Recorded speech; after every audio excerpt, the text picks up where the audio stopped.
Brasil ODS, um programa do Observatório do Terceiro Setor com o apoio da FAPESP, explorando os Objetivos de Desenvolvimento Sustentável da Agenda 2030.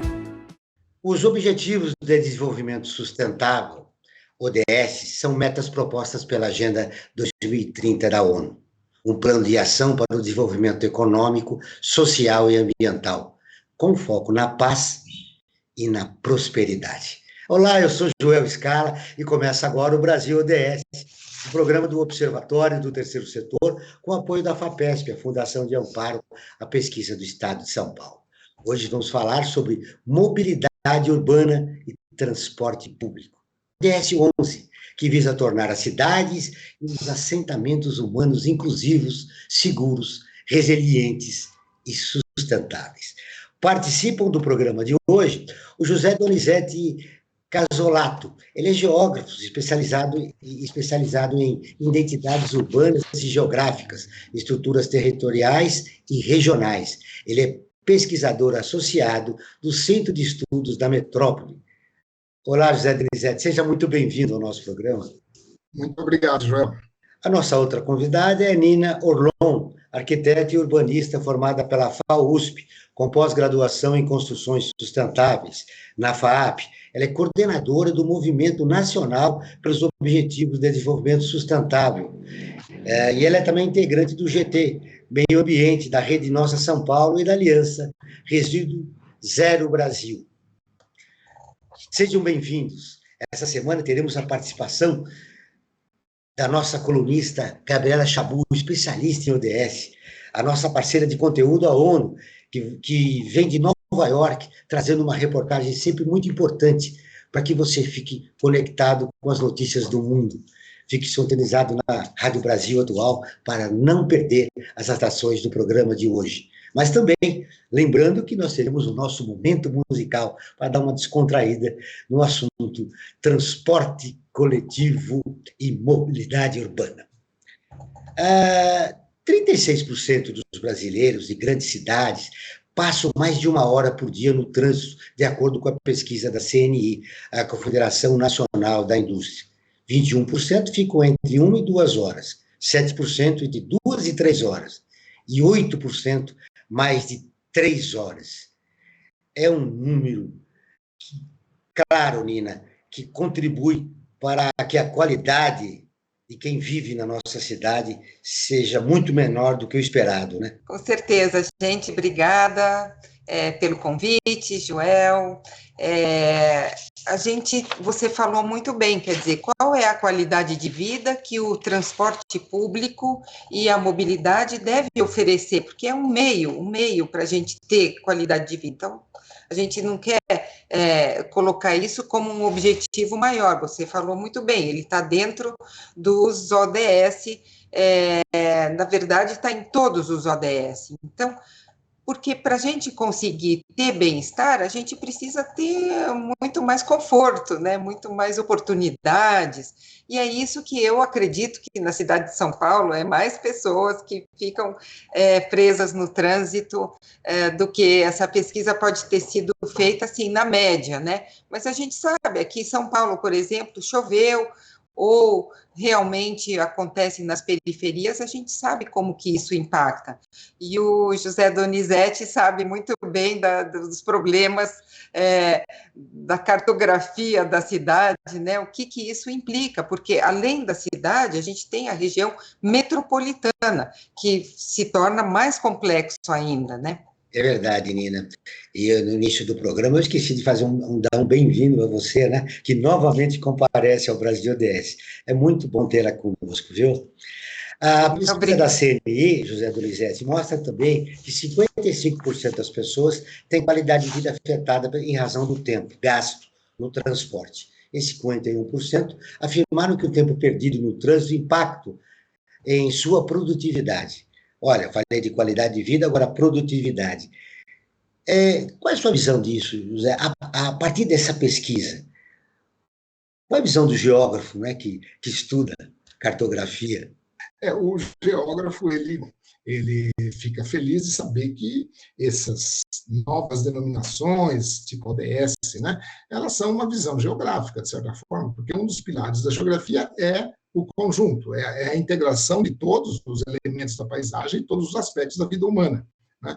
O geógrafo ele só vai ter a geografia tradicional, ela só vai ter um corte de escala quando ela chega no nível do urbanismo. Então, os urbanistas e os geógrafos são amiguinhos.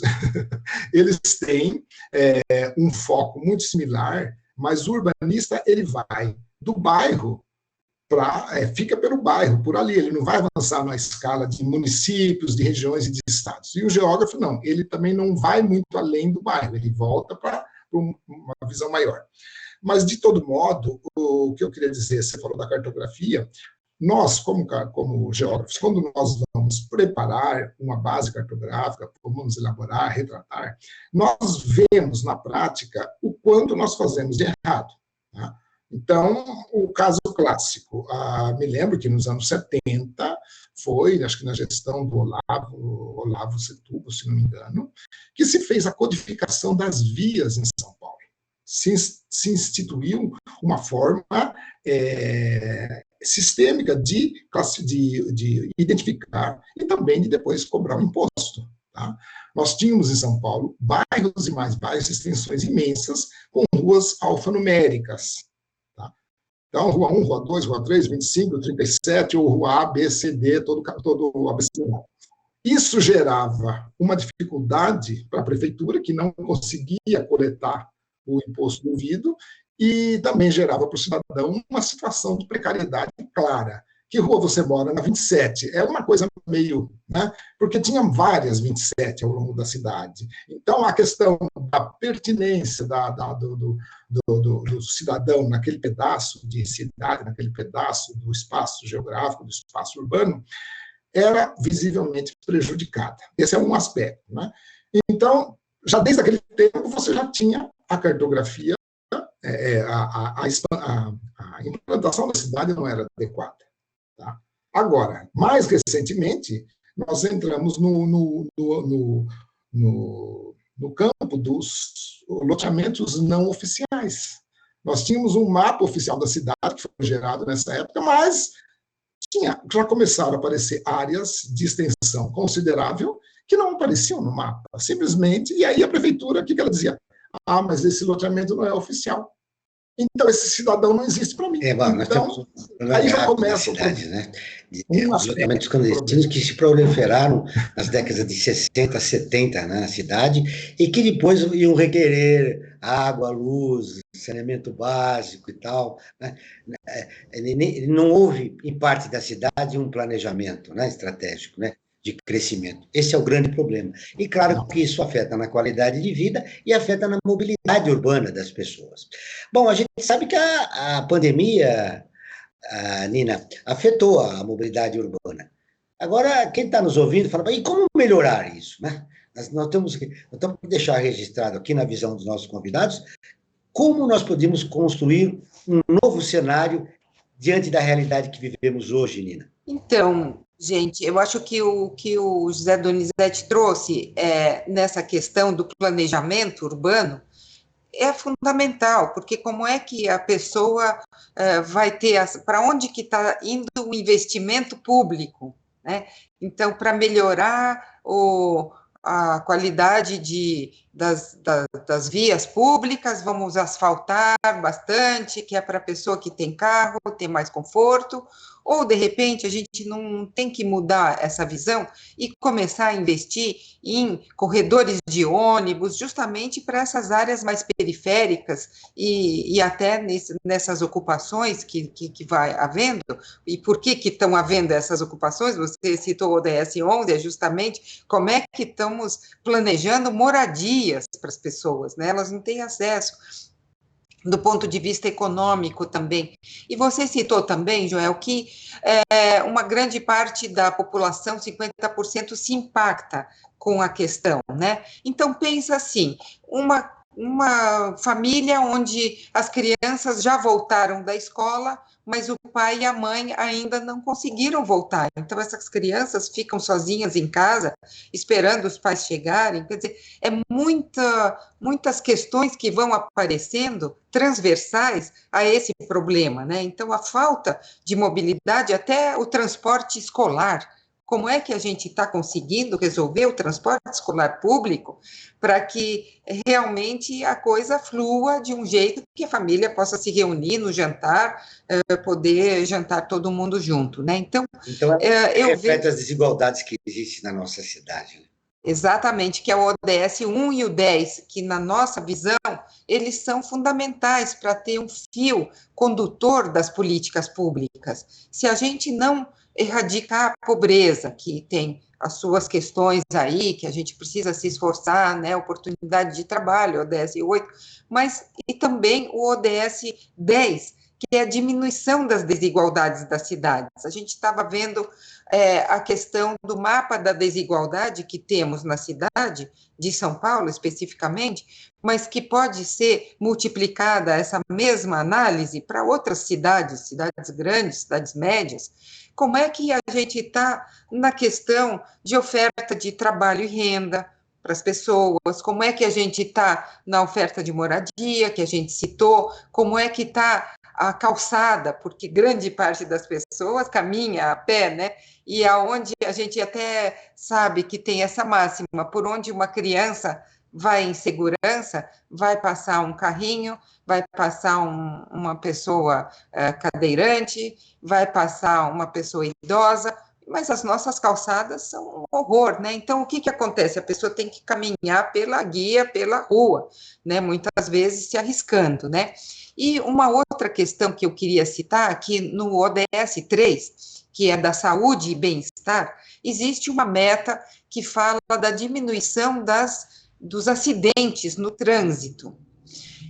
Infelizmente foi traduzido como estradas, mas no mundo inteiro, se a gente pegar em inglês também, são as mortes no trânsito, né? Acidentes no trânsito que ocasiona muitos problemas, a gente sabe, muitas vezes de transporte de motocicletas, e o pior agora ainda, eu estou sempre no gancho dos ODS, né? Pegando o ODS 16 aqui, ó, se a gente pegar aqui, cultura de paz. E o que a gente vê hoje?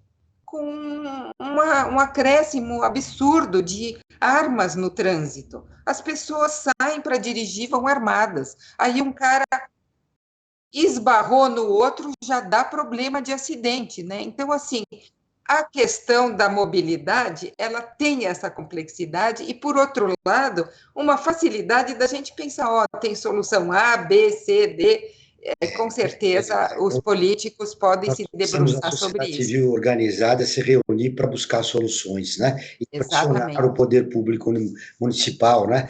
Para desenvolver políticas públicas que atendam às necessidades da maioria da população que vive aqui. Antes de chamar o intervalo, eu preciso ouvir o Donizete, qual a opinião? Como é que nós mudamos esse cenário? Sim, vamos resolver hoje mesmo. Amanhã já começamos a trabalhar. Vejam, temos que lembrar, antes de mais nada, que as grandes cidades, ou o espaço urbano, ele é um espaço de muitas sinergias, mas também de muitos conflitos. Esse é um ponto, né, que a gente aprende na teoria e é um fato. Né? Agora, eu vejo, particularmente, que nós temos avançado em São Paulo. Houve um avanço, e eu acredito que o avanço seja você ampliar a linha do grande transporte, que é da escala do metropolitana, que seria o esquema das linhas metroviárias, entre as quais eu coloco a CPTM. Tem gente que acha que não, mas não. CPTM e metrô é uma coisa só. Eles podem ter diferenças, mas as similaridades são maiores, em maior número do que as diferenças, né? Os corredores são uma ideia maravilhosa, e depois você tem a linha local. Se você levar isso a efeito, você já vai estar dando um alívio.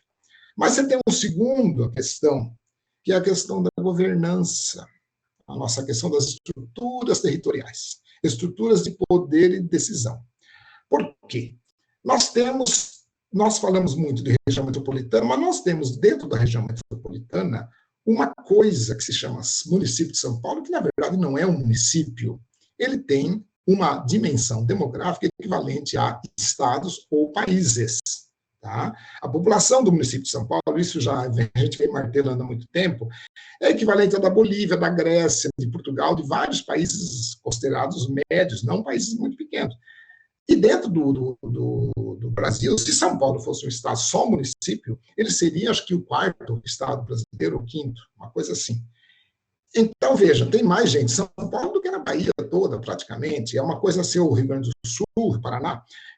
Isso é muito dramático. E você tem, então, uma estrutura de poder que pega metade da região metropolitana, tem um poder político muito maior do que dos seus vizinhos. Então, na minha visão, essa questão, que é uma questão macro, ela tem que ser atacada com urgência. O que é um município no Brasil? Eu tenho perguntado isso. O que é um estado? E no nosso caso aqui, nós temos um padrão de municípios que pode ser Taboão da Serra, Itaquá, São Caetano, Embu-Guaçu, são tamanhos padrões. Mas aí você vai ter um Mogi das Cruzes, que já é muito maior, um São Bernardo, que é enorme, um Guarulhos, que é enorme, e São Paulo, que se extrapola a qualquer medida. Claro que São Paulo tem regionais, tem divisão administrativa interna, que são as antigas ARs, que hoje são prefeituras regionais, mas não funciona contente, porque a decisão ainda é centralizada. Isso não está resolvido.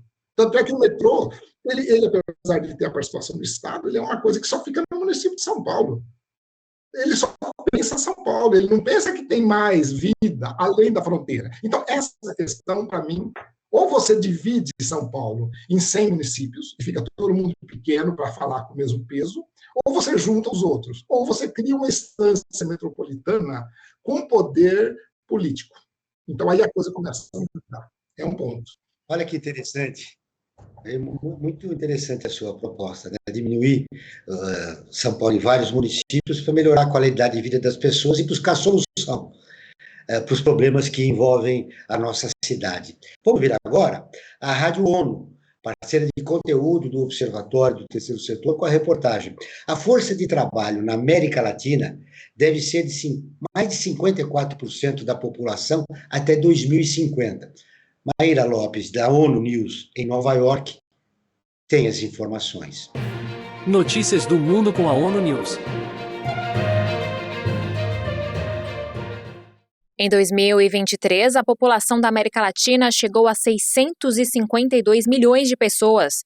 Desse total, 331 milhões fazem parte da força de trabalho, representando 50,8% da população total da região, de acordo com o novo relatório da Comissão Econômica para a América Latina e o Caribe. Examinando a dinâmica demográfica da América Latina e seu impacto sobre a força de trabalho, o documento destaca que o declínio da taxa de crescimento populacional levará a região a atingir uma população de 737 milhões de habitantes em 2050, com uma força de trabalho de 402,7 milhões de pessoas, o que representa 54,6% do total da população regional. Assim, o secretário executivo da Comissão Econômica avaliou que a absorção da força de trabalho adicional continuará sendo um grande desafio para os mercados da região. O chefe da CEPAL acrescentou que a América Latina e o Caribe precisam aumentar a produtividade, o crescimento econômico e criar mais e melhores empregos para absorver uma força de trabalho maior com uma estrutura etária diferente. A região tem mais mulheres e pessoas mais velhas no mercado, bem como trabalhadores ativos por mais anos, especialmente nas áreas urbanas. Segundo a CEPAL, o relatório confirma que a dinâmica demográfica da América Latina mudou radicalmente. Nos últimos 70 anos, a região passou por transformações sem precedentes, caracterizadas por um rápido declínio da fertilidade e da mortalidade, evidenciadas por mudanças na estrutura etária da população, com os grupos de jovens e adultos se tornando a maioria. Da ONU News, em Nova York, Maíra Lopes. Nina, a boa notícia dessa matéria é que a mortalidade diminuiu na América Latina, mas nós temos ainda, temos um longo caminho, né, para combater a desigualdade, sobretudo os países do Caribe e até mesmo aqui na América do Sul. Que políticas públicas seriam necessárias para a gente começar a mudar esse cenário? É bem interessante, né, que a CEPAL justamente pega essa avaliação fundamental, porque as nossas características, né, da América Latina, o Caribe, enfim, é desafiador, mas eu queria até vincular com aquilo que o José Donizete falou, que a gente precisa integrar políticas públicas e investimento com essa visão integrada mesmo. Então, o grande problema, o que nós citamos aqui, né, subprefeituras, tem subprefeituras com 1 milhão de pessoas, teria, se fosse um município, um executivo, um legislativo e um judiciário próprio, né? Mas a gente tem um subprefeito, que quando tivermos sorte, ele é uma boa pessoa, interessante, participativa, é muito bom, mas às vezes a pessoa só está pensando ali na zeladoria do seu pedaço ali, que ela coordena, e não tem, como o José Donizete falou, essa visão macro, né? Que nem também você citou, né, Joel? A gente tem as nossas desigualdades, que nós citamos na cidade de São Paulo, pelo mapa da desigualdade, que a rede Nossa São Paulo produziu, esse mapa, imagina que 20 anos de diferença de idade para morrer, né, nas áreas centrais e nas áreas periféricas, 20 anos, 80 anos vive uma pessoa nas áreas centrais e nas áreas, vamos dizer assim, mais desenvolvidas, e nas periferias, onde a gente até mencionou aqui, onde tem moradias mais precárias, saúde mais precária, tudo, a pessoa vive 20 anos a menos em média. É claro que as médias, a gente precisa ter cuidado com as médias, né? Mas a gente entende que não é possível a gente aceitar uma coisa dessa. É um dado escandaloso, né? É escandaloso. Na cidade, pessoas tendo um menor prazo de vida por causa das desigualdades que existem aqui. Que eu disse, e para onde vai? São crônicas as desigualdades, né, Nina? Exatamente. E para onde vão os recursos públicos? Como é que a Câmara Municipal de São Paulo aprova o orçamento público? Nós tivemos um caso, há uns anos atrás, onde a gente fez um estudo que, na região da Vila Mariana, que eu atuo mais, porque eu moro na Vila Mariana, a gente viu que o investimento público era maior per capita na região da Vila Mariana do que na cidade Ademar, vizinha nossa aqui da Vila Mariana. Fomos nós da Vila Mariana conversar com o pessoal da cidade Ademar, que nem sabia.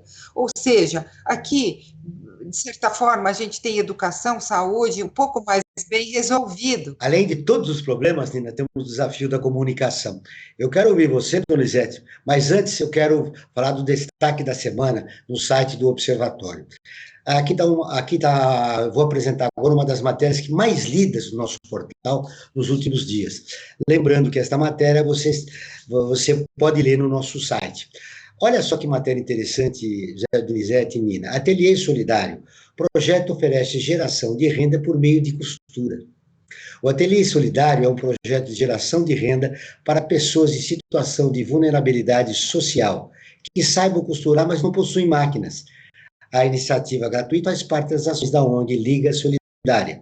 Para você ler essa matéria completa, você acessa o nosso portal, observatório3setor.org.br, não esquecendo que o 3 é numeral. Uma iniciativa importante, Donizete, eu acho que o terceiro setor tem um papel fundamental, né, na construção da diminuição das desigualdades na nossa cidade. Eu diria que tudo isso está amarrado. O melhor desempenho dessas iniciativas, o melhor, digamos, de todas essas ideias, que nós temos várias, tem aquela questão das hortas comunitárias, de você aproveitar os terrenos baldios, tem uma série de ações que você poderia implantar na cidade, mas que esbarram, no meu entendimento, nessa falta de foco que a cidade tem. A cidade de São Paulo é uma ficção como prefeitura, é uma pura ficção. Eu me coloco, às vezes, na posição do senador romano, lá do Império Romano, que dizia que tinha que destruir Cartago. Eu digo que tem que destruir a prefeitura de São Paulo. é uma coisa, uma posição meio radical, mas ela não permite um foco, não consegue. Então, você veja, por exemplo, a Nina falou da Câmara. Um dos motivos é a especulação imobiliária? Não, exatamente. Eu vejo assim, olha, na minha prática, o que eu vejo a zeladoria mais fina, a zeladoria que atenda ao cidadão, ou seja, você tem uma beira de córrego limpa, sem o lixo. A Prefeitura de São Paulo não consegue. A Prefeitura de São Paulo é cronicamente ineficiente. Ela não dá conta, ela não tem o foco, ela não tem para chegar naquele ponto. É muito difícil, são muitas instâncias, é muita gente que passa por outro. E a Câmara de São Paulo, que seria um elemento, nós, lembrando também que a agência brasileira até o fim do século XIX, não existia executivo, era só a Câmara.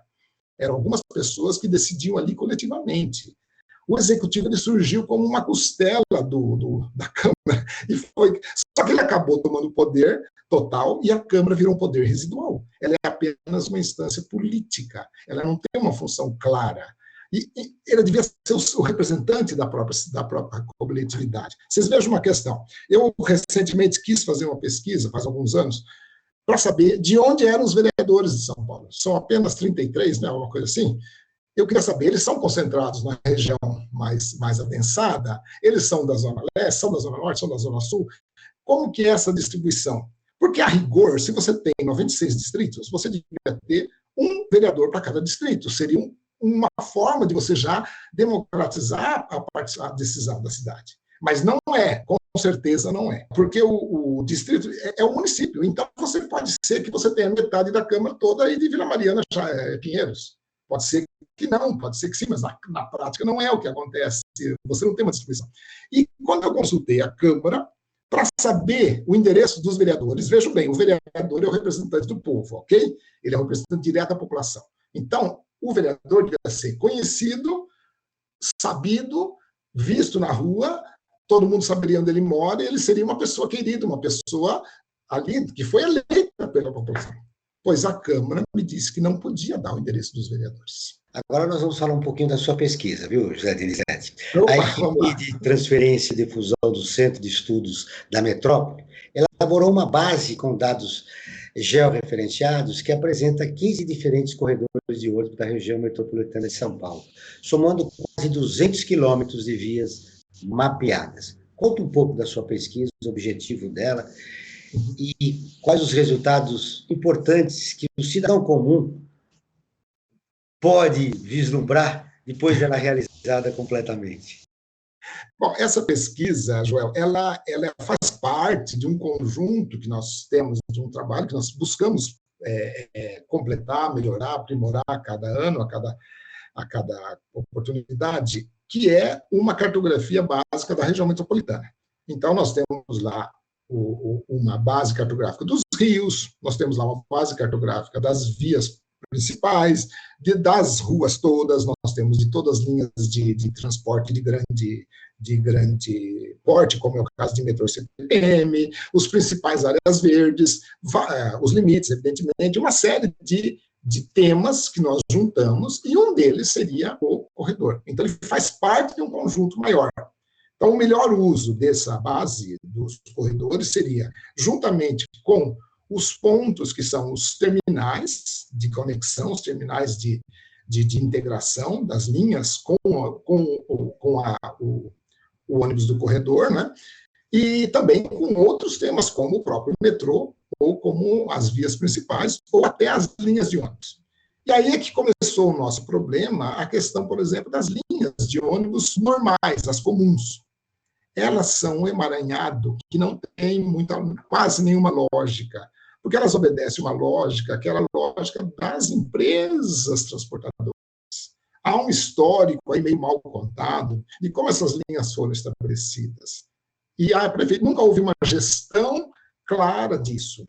Tá? Elas existem e têm uma denominação absurda, linha 714T, linha 423H, umas coisas que não dizem nada para quem não é usuário dela. O cidadão que vem de outra cidade, vem de outro lugar e quer usar o transporte público, não consegue. Ele vai conseguir usar o metrô e o CPTM, só, que aí é sinalizado, é maior. Mas a linha, mesmo os corredores, ainda ele consegue. Então, a pergunta é como corrigir essa distorção? Continuar trabalhando nessa linha, continuar a fazer mais corredores. Nós mostramos lá que tem corredor, por exemplo, que é intermunicipal, mas que não foi concluído, porque a gestão municipal e a gestão estadual tiveram um atrito, tiveram algum conflito. E então aquele corredor de Guarulhos ele ficou inacabado. Tá? Então, isso, veja, limita. Em São Paulo, são muito poucos corredores, você precisava ter mais. Então, nós precisamos continuar nessa linha de você, porque quando ele funciona, você pega um corredor de São Paulo, daqueles que estão mais consolidados, ali de Moema, ou aqueles que vão lá até para Parelheiros, ali para Campo Limpo, eles funcionam muito bem. Eles são ótimos, porque ele tem maior fluidez, ele tem a linha exclusiva, você consegue. Não precisa ficar parando em todos os pontos. Então, ou seja, ele é uma escala intermediária. Nós precisaríamos ampliar essa rede de corredores e ampliar, evidentemente, o metrô também. E aos poucos, ir reorganizando as linhas locais. Eu vejo uma coisa mais simples para esse objetivo específico, que é o transporte público. Tá? Então, nós temos também avenidas, grandes corredores, que são exclusivos para carros. Por que não pode ter um corredor lá também? Por que o usuário de ônibus tem que ir pela via mais estreita? Então, a ideia de se fazer o corredor, a linha exclusiva, a linha, como é que se diz o termo?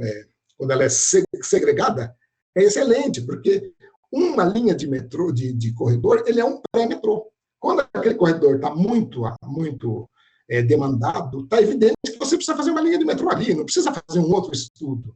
Tá? Então, é continuar nessa linha, mas os conflitos que a gente tem de governança, de planejamento, o metrô tem uma cabeça, a CPTM tem outra, o governo estadual tem uma, o governo municipal tem, e assim vai. É ajustar um pouco mais. Lembrando que, ao analisar essas distorções que existem na nossa cidade, o metrô era municipal e depois passou a estadual por causa das dívidas que foram acumulando, né? Bom, em novembro do ano passado, Nina, nós tivemos mais de 500 mil de passageiros foram prejudicados por uma greve, né, do transporte público em São Paulo. Há uma frequência, né, apesar de nós estávamos saindo da pandemia, né, o que é possível melhorar no transporte público? O José Donizete já deu algumas pistas a respeito da pesquisa dele, ampliar os corredores, fazer um maior número possível de corredores, para que e linhas, né? E rediscutir as linhas, que tem linhas que não fazem muito sentido, segundo a opinião dele, e que precisam funcionar de acordo com as necessidades da população, sobretudo a população de baixa renda, né, Nina? Eu acho que essa pesquisa e essa abordagem que o José Donizete traz, ela é fundamental, porque como é que a gente gerencia o tamanho de cidade grande, seja a nossa, que é gigantona, inclusive a região metropolitana que você vai, você não sabe onde que acabou a cidade, onde que começou a outra. Essa integração de políticas públicas, que nem nós falamos, ela realmente tem esse sentido de que tem que pensar um pouco mais a longo prazo do que esse imediatismo que muitas vezes os prefeitos têm, né? O prefeito entra, ele já está pensando o que ele vai fazer, tal, para melhorar a opinião pública das pessoas que votam, enfim, e aí a gente sabe que passa aqueles 4 anos, já está querendo novamente, né, se candidatar, etc. E não pensa... Sempre com aquela preocupação de política de governo, não de Estado. De Estado que está faltando, né? Então, essa visão, para que a gente entenda, né, o investimento público, principalmente na área da mobilidade, eu acho que esse assunto que vocês estão trazendo é fundamental mesmo, transversal, como nós falamos, porque implica no bem-estar de todos. E como é que a cidade consegue viver se ela não se conecta, se as conexões não são claras, se não tem oportunidades de ter, inclusive, pensando até nos Objetivos de Desenvolvimento Sustentável, oportunidade de trabalho próximo da sua residência, onde que é a escola, como é que a criança vai até a escola, como é que está a nossa parte de pistas de bicicleta, vias, ciclofaixas, como é que... Eu acho que o Donizete trouxe que realmente São Paulo tem avanços, a gente tem que considerar que isso é muito importante também, especialmente essas vias que são para motocicletas também, tem evitado muitas mortes, acidentes, né? Então, a gente vê, demorou muito para que a gente tivesse isso implantado, a gente já estava defendendo há muito tempo, mas aí saiu, né? Então, ainda tem poucos, porque não é em todo lugar que tem. Então, eu acho que você trouxe isso fundamental, que a gente precisa ter um grupo de pessoas pensando numa política de mobilidade de fato, né, considerando todos essas interfaces que a gente entende que são fundamentais, né? Para se conseguir isso, viu, Nina, nós temos que suplantar o aspecto político e a sociedade civil se organizar, né? Hoje, a política se tornou um meio artificial. Qualquer coisa interessante, inclusive nós tivemos exemplo na pandemia, a organização de ONGs do terceiro setor contribuindo para a população de baixa renda durante a pandemia, e sem a intervenção do Estado, né, do governo, né, que é mais importante.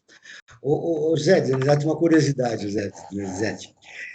Uma certa vez eu estava em São Miguel Paulista, e aí eu me questionei, para onde cabe o município de São Paulo? Quando começa aqui, Itaquera é município de São Paulo, São Miguel não é e tal, e você não tem essa demarcação, e claro, se você tem essa demarcação, você pode mapear a população e pode pensar em políticas públicas que realmente resolvam a situação do município. E aqui não tem essa noção, né? Quando você assiste qualquer filme de fora aqui, sempre está demarcado, você está entrando e está saindo dessa cidade. São Paulo não tem isso, né? Seja para a Zona Leste, para a Zona Sul, e parece um detalhe pequeno, mas é importante, né, essa demarcação. Sim, com certeza. Você tocou num ponto que faz parte de todo esse problema. Nós temos, assim, eu encaro que tudo... Não existe muito segredo, eu acho. Se você tem uma boa gestão focada no serviço, você vai ter um resultado melhor. Ocorre que a nossa aí, além da estrutura territorial devasada que nós temos municípios enormes e municípios muito pequenos, assim como estados também no Brasil, no nível de estados, isso eu mostrei no meu livro também, a questão da divisão territorial do Brasil, como ela está distorcida, nós temos também uma distorção de governança em si, tá? Nós permitimos que desvios foram se acumulando ao longo de décadas, grandes desvios que hoje chegou num ponto que nós desaguamos no quê? A atividade política, ela virou uma coisa nefasta, uma coisa abjeta. Não é para um cidadão ou para alguma classe social, para todos. Uns percebem que ela caminha totalmente errado, porque tem uma visão melhor, de uma compreensão melhor dos mecanismos, e os outros porque eles não veem que não tem eficácia nenhuma. Seja no judiciário, seja no legislativo, seja no executivo. Então, nós abusamos, por exemplo, de cargos comissionados, nós abusamos das reeleições. Então, a atividade política, ela perdeu o seu foco, para ficar um foco em si mesmo. Ela em si mesma. E isso é isso que tirou muito da nossa capacidade. Tá?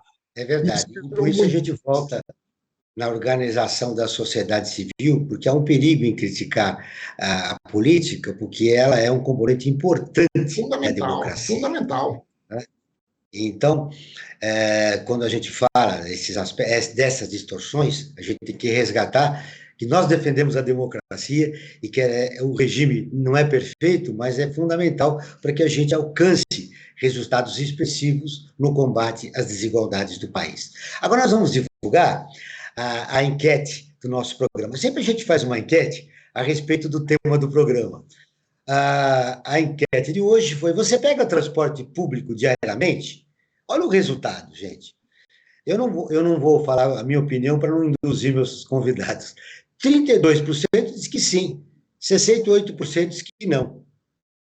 Você concorda com isso, Nina? Só 32% pega o transporte público diariamente numa população, no município de São Paulo e no estado, né? formada por pessoas de baixa renda, de média e baixa renda, 32% diz que pega o transporte público, só 32% pega, 68% não.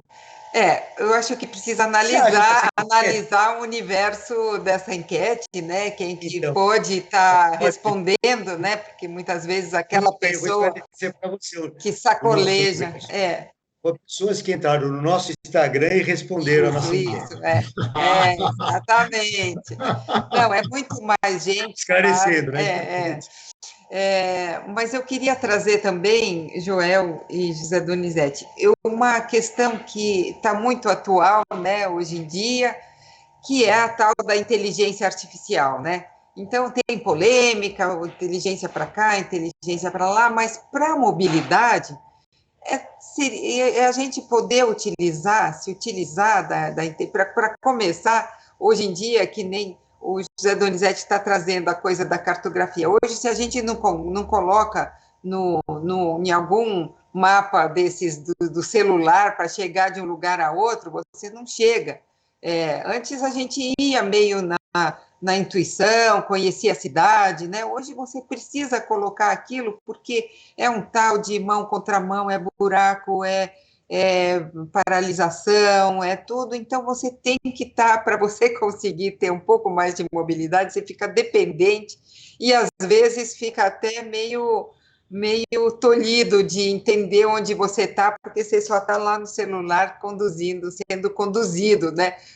De um lugar para outro. Mas a inteligência artificial bem usada na questão da política pública, na gestão pública, por exemplo, semáforos, né?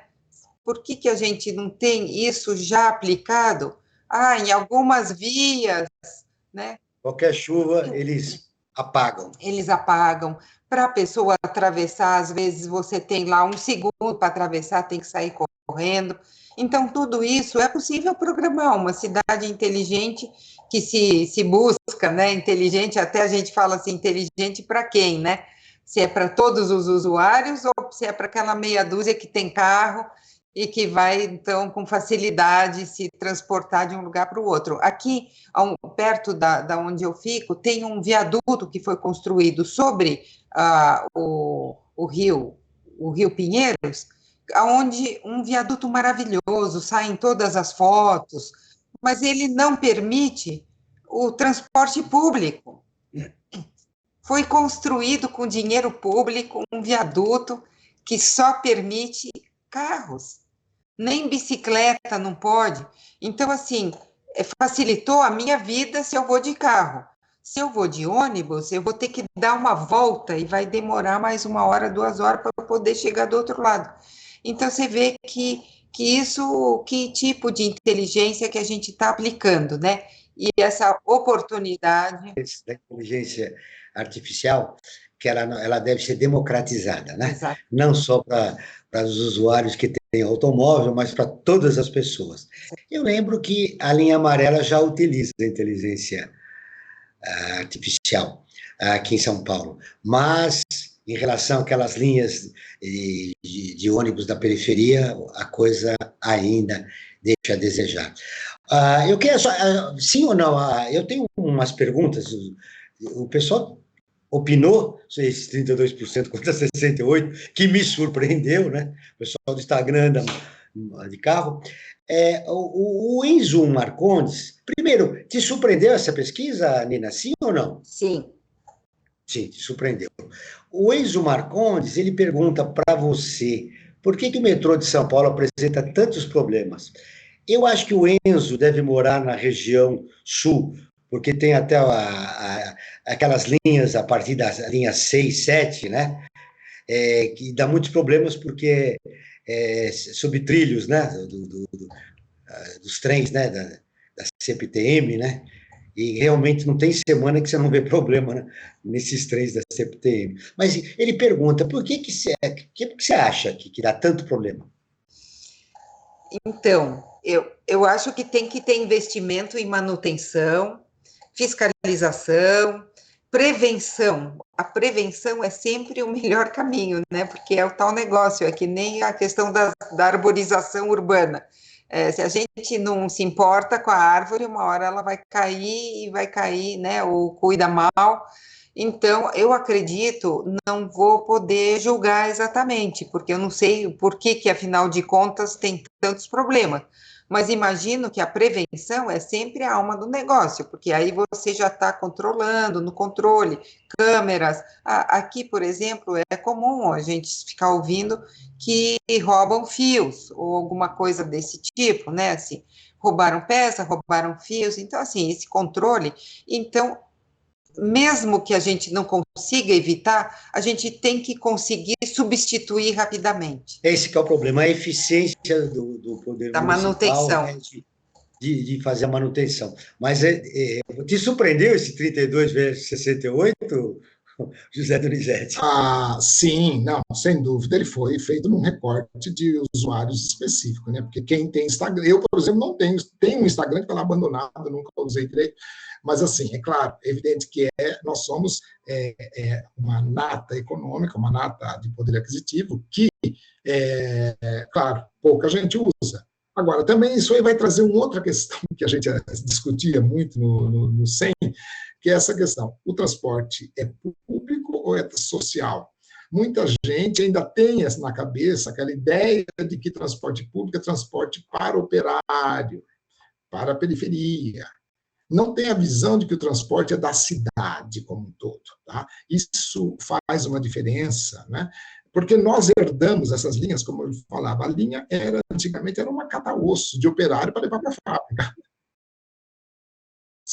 Sim, e cria um preconceito, porque a linha, no tempo que eu vim para São Paulo, até os anos 70, o trabalhador ele procurava um emprego onde ele pudesse pegar uma condução, 2 conduções já encarecia, porque não havia integração nenhuma naquele tempo. Então as pessoas buscavam um emprego no entorno daquela... E o proprietário da linha, que era o empresário de transporte, ele fazia o mais sinuoso possível para poder pegar mais gente possível, porque o negócio era ônibus cheio, mais lucro. Essa visão vem sendo quebrada, mas muito devagar. Né? Hoje você tem integrações, você tem um controle maior do governo sobre as linhas, mas mesmo assim ainda o ônibus fica um sinônimo. E o ônibus comum, aquele lá, ele é o mais capilar da mobilidade. É o ônibus. E ele tinha que ser melhor organizado. Fazer linhas que você só levasse para o corredor ou só levasse para o metrô. E não linhas de 10, 20, 30 quilômetros como nós temos. Essas linhas são viáveis. Então, eu acredito que um pouco mais de foco nessa questão de você manter as escalas, a linha comum, o corredor e o metrô, que é o grande transportador. Agora, o metrô quebra por quê? Ele é muito sobrecarregado, é muita gente. O pessoal compara as linhas de São Paulo com outras cidades, e até outro dia, ontem eu vi numa televisão, São Paulo tem só 90 quilômetros de metrô. Mentira! Se você somar, toda a linha dá mais de 200 ou 300, não me lembro de cabeça. Mas corredores, que é um intermediário, tem pouquíssimo, devia ter mais corredores. Então, você organizando, então é uma questão... Se você me permite lembrar na sua resposta, sim, também a qualidade do transporte público, sobretudo das linhas que servem à periferia da cidade. Né? Geralmente, se você entra num ônibus daquele, é muito diferente daqueles que são servidos, por exemplo, nos corredores, como na 9 de Julho, enfim. Né? A qualidade dos ônibus são díspares, né? Dependendo do ônibus que você... para onde você for. Né? Isso é muito importante. E também... esses ônibus que atendem a periferia da cidade nos fins de semana, que impede a mobilidade da população de baixa renda para que ela vá nos centros culturais que ela desejar, né? Ela sair do seu próprio bairro. É muito mais difícil nos fins de semana porque o número de ônibus diminui. Mas eu tenho uma pergunta, quero rápido que você me responde, Zé Donizete. A Maria Fernanda, ainda do metrô, vocês perceberam que as perguntas é em torno daqueles 32% das pessoas. Envolve o metrô também. Maria Fernanda pergunta para você, Donizete, como é que as linhas de metrô e de ônibus são planejadas? A gente vê que é muito complexo, porque numa cidade do tamanho de São Paulo, com tanta demanda, porque a cidade inteira quer o metrô, evidentemente que a decisão não é tão simples assim. Agora, como nós temos também essa questão da governança, fica meio confuso. Eu mesmo não sei como é a decisão. O metrô fala das linhas que vai fazer, mas não sei se chega a ser uma caixa preta, mas existe uma coisa meio, né? Devia ser qualquer, não é só o metrô que é planejado de forma pouco publicizada a forma de decisão. Não é. É uma coisa que vem pronta. Mesmo as obras rodoviárias, você só vê quando está pronto. Não existe uma participação, até para que a sociedade possa dar opiniões e de melhoria daquilo ali. Então, eu não sei como é planejado. O planejamento é fundamental na cidade e ele inexiste, sobretudo em relação ao transporte coletivo e à mobilidade urbana. Agora, se você quiser enviar a sua pergunta, basta ficar atento à caixinha de perguntas do Instagram ou mande uma mensagem ou ligação para a nossa produção. Para mais informações, acesse o nosso site, observatoriotrêssetor.org.br, ou nos siga nas redes sociais. Sempre lembrando que o Observatório Três Setor é sempre em numeral. Agora nós vamos com a nossa colunista de ODS, a Gabriela Chabu, que ela é especialista nos Objetivos de Desenvolvimento Sustentável estabelecidos pela ONU na Agenda 2030. Gabi, quais as novidades que você nos traz hoje? ODS em Pauta. Boa tarde, ouvintes do Brasil ODS. Meu nome é Gabriela Chabu, eu sou especialista em Objetivos de Desenvolvimento Sustentável e vim contar para vocês como o programa de hoje se relaciona com a Agenda 2030 da ONU. Os temas da mobilidade urbana e transporte público estão contemplados pelo ODS 11, Cidades e Comunidades Sustentáveis. Esse ODS ele busca tornar as cidades e os assentamentos humanos mais inclusivos, seguros, resilientes e sustentáveis. Esse ODS ele congrega os grandes problemas dos centros urbanos, habitação, resíduos, mobilidade. Então ele traz aí os desafios das grandes cidades espalhadas pelo mundo. A meta 11.2 desse ODS, ela visa até 2030 proporcionar o acesso a sistemas de transporte seguros, acessíveis, sustentáveis e a preço acessível para todos, melhorando a segurança rodoviária por meio da expansão dos transportes públicos, com especial atenção para as necessidades das pessoas em situação de vulnerabilidade, mulheres, crianças, pessoas com deficiência e idosos. Então, a nossa discussão do programa de hoje tem tudo a ver com essa meta. Como na linha de contar para vocês um pouco sobre boas notícias, eu queria trazer para vocês que o Estadão publicou uma reportagem essa semana sobre o Global Bicycle Index, que é um índice que reúne as melhores cidades do mundo para andar de bicicleta. O Brasil não vinha aparecendo nesse índice até que esse ano ele entrou no índice com São Paulo na 76ª posição, dentre as 90 melhores cidades para se andar de bicicleta no mundo. Ainda que o país não esteja aí no top 10, o Brasil tem mais de 4.000 quilômetros de ciclovias e ciclofaixas. De acordo com um estudo divulgado pela Environmental Health Perspectives, do Instituto Nacional de Ciências de Saúde Ambiental, para cada dólar investido em ciclovias são economizados até 24 dólares. Então, segundo esse estudo, quanto mais pessoas andam de bicicleta, maior a redução de custos com cuidado com a saúde. Então, a ideia era essa, pessoas andem de bike, governantes invistam em infraestrutura cicloviária. Muito obrigada e até a próxima semana. Essa foi a Gabriela Chabu, nossa colunista de ODS, que volta na próxima semana. O Brasil ODS já está quase terminando, Nina e José Donizete. Mas não se preocupe, se você gostou do nosso programa, volte na próxima semana que nós teremos ótimas novidades a respeito dos Objetivos do Desenvolvimento Sustentável da Agenda 2030 da ONU. Eu tenho uma pergunta rápida, 1 minuto para cada nosso convidado. Eu vou começar com você, José Donizete. O que mais importante você gostaria de deixar registrado a respeito da pesquisa que você fez, do tema do nosso programa, soma tudo isso e, por favor, em 1 minuto e meio você conta tudo para nós. Okay. É o grande desafio que você tem no programa de hoje. Mas obrigado pela entrevista, foi um prazer conhecê-lo, viu? Eu que agradeço a oportunidade de estar aqui, né, com presença de pessoas tão ilustres como a Nina, e então, assim, ilustre assim, no sentido do conhecimento, né, não da... Então, o que eu diria, tudo muito complexo. A mobilidade vai desde a calçada, desde a lama, desde a declividade dos assentamentos precários, né, até o metrô mais sofisticado, que tem a porta, tem a proteção da porta na plataforma. É um universo muito grande. Eu acredito na organização, na governança, na melhora dessas questões como um ponto fundamental. Se enquanto você não resolver a questão do prefeito brigando com o governador, da falta de constância de uma política consensuada pela sociedade para seguir naquele planejamento, e não cada um para o que fez. São vícios que nós temos desde do começo do século XX. Isso tudo tem que ser, nós temos que ser mais profissionais, temos que ter mais racionalidade e menos profissionalismo no mau sentido. A política tem que deixar, a gestão pública tem que deixar de ser um meio em si mesmo, para ser um fim em si mesmo, para ser uma atividade meio, com busca de o gestor tem que ser um servidor da sociedade, e não um posto para benefício próprio. E isso, infelizmente, está contaminado, tanto no executivo como no legislativo. Então, o camarada entra lá, ele está preparando logo os 2, 3 primeiros anos é para preparar a reeleição. Isso virou o padrão, e eu acredito que esse é um ponto que nós temos que atacar. O jeito de governar e a estrutura territorial. Esse é básico para a gente chegar lá na calçada ou chegar lá no córrego limpo. É um ponto que eu considero urgente hoje.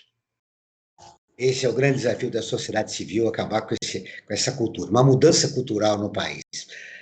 Suas considerações finais, Helena Orlon. Bom, gostei muito de falar com você junto com o Donizete. Espero que a sua horta continue prosperando. Prosperando. Está prosperando, já tem várias hortas. E o registro final.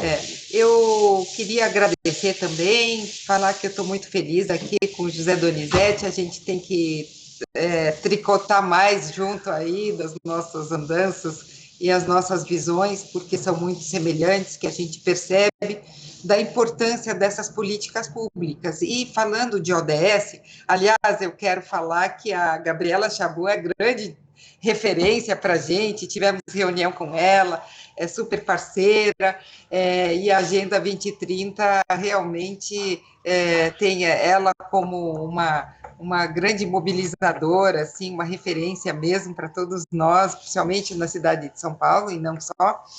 E, então, eu estou feliz aí que ela também se posicionou a questão da bicicleta, que é fundamental, né, a ciclovia, e também as calçadas, né, que a gente precisa cuidar delas e incluir, porque não basta só o governante pensar no transporte público, assim, quais as vias que a gente vai, por onde que vai, mesmo se no mundo ideal, se a gente conseguir conectar os municípios, não basta só pensar nessa questão, né? Pensar em como que a mulher está se sentindo segura no transporte público, a questão das crianças, como foi falado aqui, o pessoal da melhor idade aí, da pessoa idosa, que ela precisa também ter os cuidados para ter mobilidade, ter ser usuário. E aí a gente sempre defende aqui, não sei se eu vou conseguir, né?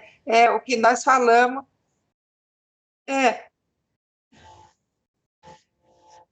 isso, a integração, né? A integração de todos eles, né? E se a gente não se educa, não educa na questão da cidadania, porque é isso, a gente tem que acompanhar o que o governo federal está inventando, o que o governo do estado está fazendo, o poder municipal local, o nosso subprefeito.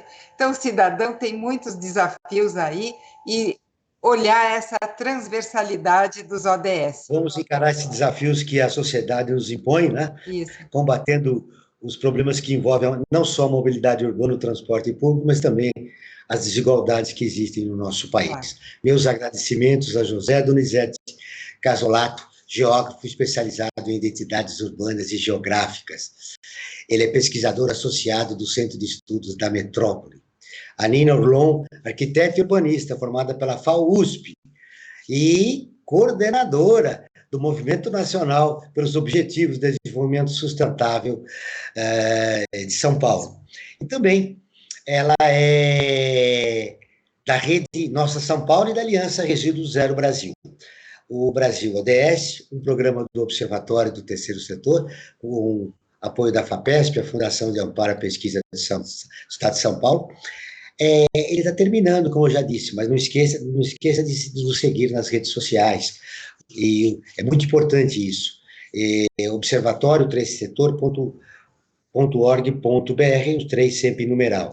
Esse programa foi produzido pela equipe do Observatório do Terceiro Setor. Na próxima terça-feira, ouça o nosso programa Perspectiva, sempre com assuntos importantes da atualidade e do terceiro setor.